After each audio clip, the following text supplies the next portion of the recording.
Direita ou esquerda? A gente ouve esses rótulos o tempo todo, mas o que eles querem dizer de verdade? Pois é, a resposta quase nunca é tão simples.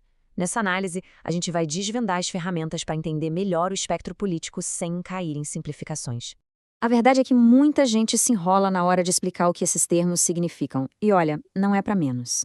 A diferença entre direita e esquerda pode ser bem mais complicada do que parece, porque, como a gente vai ver, tudo depende da lente que se usa para analisar a situação.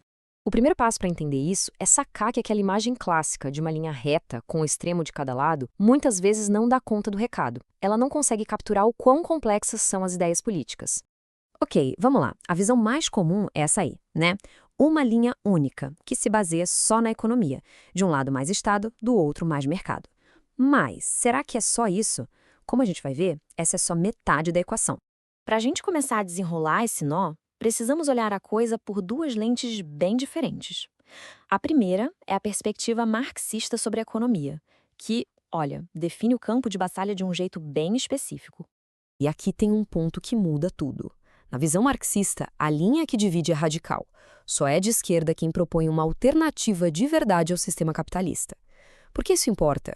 Porque nessa lógica, tanto um social-democrata, que defende mais programas sociais, quanto um liberal, que defende o mercado livre, no fundo, estão do mesmo lado. O lado que mantém o capitalismo de pé.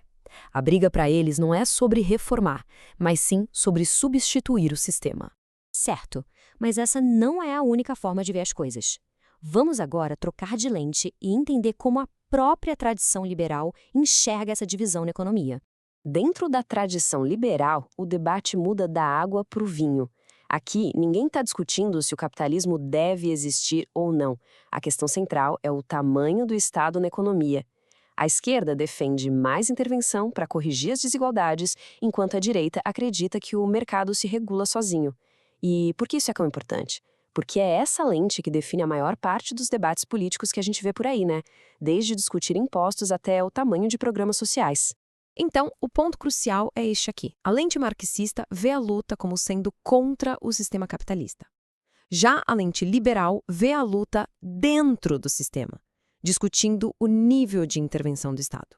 Entender essa diferença já é meio caminho andado para decifrar por que as pessoas usam as mesmas palavras, esquerda e direita, para falar de coisas completamente diferentes. Mas e se o debate econômico for só metade da história? É aqui que a nossa compreensão se expande de verdade. Existe uma segunda dimensão que é totalmente independente da primeira e que é fundamental para a gente entender o mapa político completo, o eixo dos valores sociais. Então, vamos adicionar essa nova dimensão.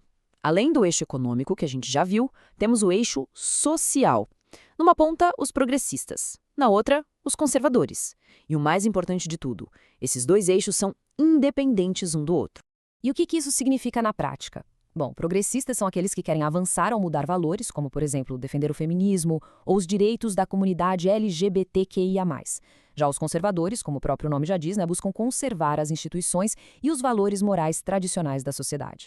Agora, a gente junta tudo. Quando cruzamos esses dois eixos, o econômico e o social, a gente começa a entender vários posicionamentos que antes pareciam até contraditórios.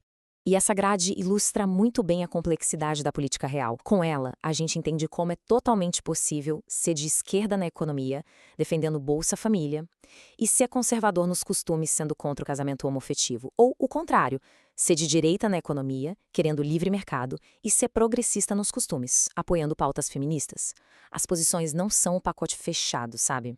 Isso nos leva àquela famosa frase que se popularizou demais no debate político. Com essa grade de dois eixos, uma afirmação como "sou liberal na economia e conservador nos costumes" deixa de ser confusa e passa a fazer todo o sentido do mundo.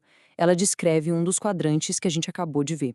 O que a gente construiu aqui, no fim dos contos, é um kit de ferramentas, uma bússola mais precisa para a gente conseguir navegar e entender o debate político, fugindo das simplificações.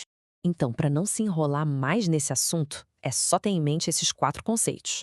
As duas lentes para o eixo econômico, a marxista e a liberal, e os 2 polos do eixo social, o progressista e o conservador. Com isso, a análise fica muito mais rica. Então, com essa bússola mais completa em mãos, fica a provocação final.